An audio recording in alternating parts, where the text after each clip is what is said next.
जय श्री राम, जय हनुमान जी। दोस्तों, लगातार बहुत दिनों से मेरे व्हाट्सएप पे कई लेडीज माताएं बहनों का अपनी एक समस्या आती थी, लिख लिख के भेजती थी, रोती थी, कलपती थी, कई बार फ़ोन पे भी बताती थी, मोबाइल पे भी बताती थी। इसी तरह से कुछ जेंट्स भी हमारे को अपनी समस्याओं से अवगत करते थे। और वो समस्या क्या है? वो है इलीगल रिलेशन।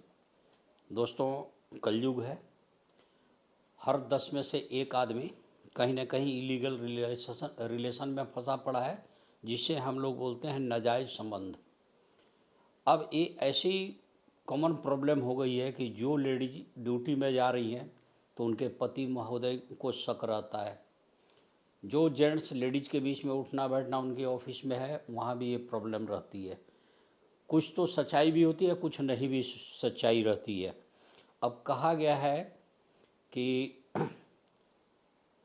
एक आपने सुना होगा कि मनसा भूत और शंका डायन। तो मनसा मन से ही भूत होता है, मन के अंदर ही, और शंका ही डायन होती है। अब एक जीवन पार्टनर को या जीवन साथी के मन में कोई शंका हो गई तो नेचुरल है कि घर में उस दिन से क्लेश शुरू हो जाता है और वो चौकीदारी शुरू कर देते हैं, कटाक्ष शुरू होती है। धीरे धीरे फैमिली विघटन की तरफ जा रही है, डिस्प्यूट काफ़ी बढ़ रहे हैं, कई बार मार पिटाई कोर्ट कचहरी तक की भी बात आती है। लेकिन ये कॉमन प्रॉब्लम शुरू हो गई हैं और नाजायज़ संबंधों का ग्राफ भी इस कलयुग में काफ़ी ऊपर बढ़ते चला जा रहा है। अब बात है कि इसको कैसे रोका जाए कि हर आदमी चरित्रवान रहे और कोई इलीगल रिलेशन ना बने। तो इसके लिए हम ज्योतिषाचार्य को वैदिक जो विधि बताई गई है शास्त्रों में, वो मैं थोड़ा सा आपको बताऊंगा, वो टिप्स को आप याद कर लें। ऐसे लोगों को प्रतिदिन माँ शिव पार्वती की आराधना करना चाहिए। सपोज आपको ये डाउट है कि मेरा जीवन साथी मेरे से दगा कर रही है या दगा कर रहा है, तो आप शिव पार्वती जी की पूजन करना शुरू कर दीजिए। शिव जी को जल अभिषेक कीजिए और अपने मन की व्यथा बताइए। माँ मंगला गौरी के पूजन करना भी बड़ा लाभप्रद होता है। माँ मंगला गौरी के पूजन करने से सेक्सुअल रिलेशन, चाहे इलीगल कोई रिलेशन है आपके जीवन पार्टनर का, तो उसमें बहुत ज़्यादा फर्क पड़ता है।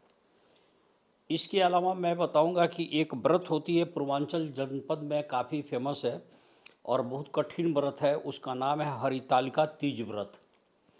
अगर कोई माता हरितालिका तीज व्रत करती हैं तो उनके पति का कहीं भी इलीगल रिलेशन है तो उस पर भी काफ़ी अंकुश पड़ता है, कंट्रोल पड़ता है और करना चाहिए।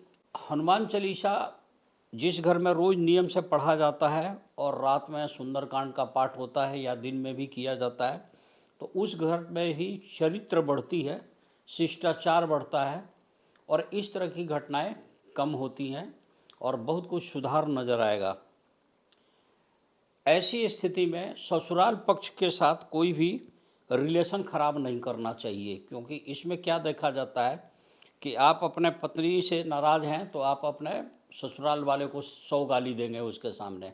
वो आपसे नाराज़ है तो वो आपके घर वालों के 100 गाली वो देगी। इससे बात बढ़ती है और इससे ज्योतिष में ऐसा मतभेद पैदा होता है कि फिर वो कंट्रोल की बाहर जाती है।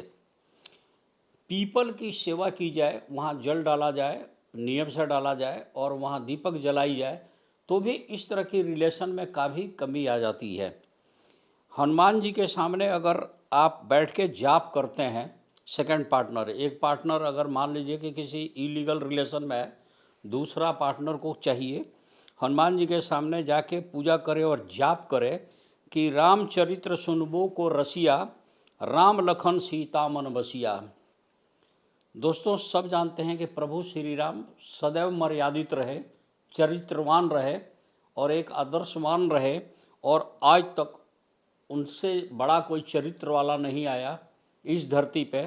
तो इसलिए कलयुग में इसका गुणगान करना चाहिए और जब भी करना चाहिए तो हनुमान राम दरबार के सामने करें, हनुमान जी के सामने करें, तो इससे आपको काफ़ी लाभ मिलेगा। आशा ही नहीं, पूर्ण विश्वास है कि आप इसको करके देखें, आपको लाभ मिलेगा।